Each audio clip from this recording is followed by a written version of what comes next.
Okay, well, I would say the biggest issue this fall is going to be the Volpe rezoning in Kendall Square, which is MIT having acquired the land that the National Transportation Center owns on Broadway.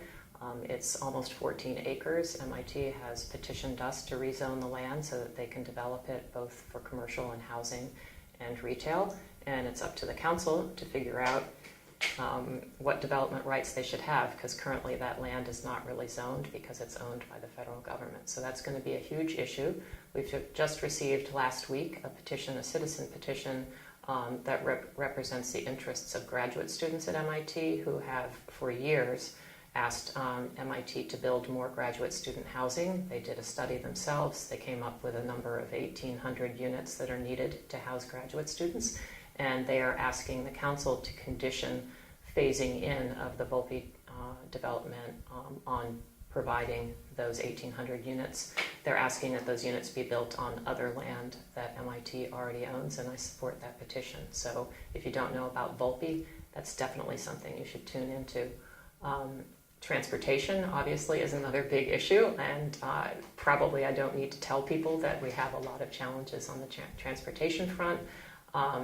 Lately, you've probably heard a whole lot about bike lanes and protected bike lanes, maybe even the bike lanes in Harvard Square.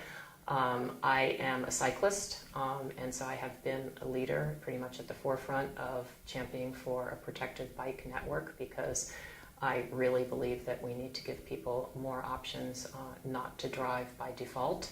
It's not to say that people shouldn't ever drive. I own an electric vehicle. I use it for trips that I can't get easily to by public transit or on a bike. So I certainly recognize that people will still use cars, although I hope that gradually we won't be using cars that burn fossil fuels. But, you know, our roads are small.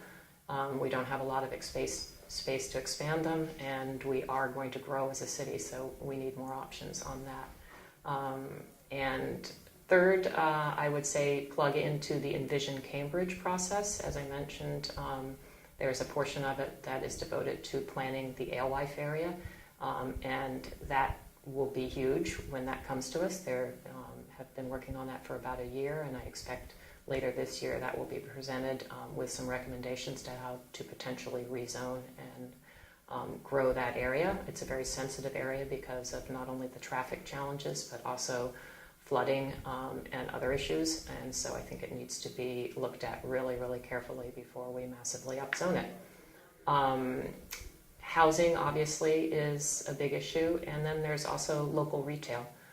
There's been a tremendous amount of discussion about Harvard Square, about the number of vacancies, the number of chain stores, and the potential for 3 major developments coming to Harvard Square. You may have read about Curious George and the theater on Church Street. Both of them are probably going to be redeveloped in the very near term. Also, there's another big piece of Harvard Square that is going to go up for sale very soon. That includes the space that starts at the corner around what used to be Crimson Corner and goes pretty much all the way around to where the tannery is. We could have 3 major redevelopments in Harvard Square.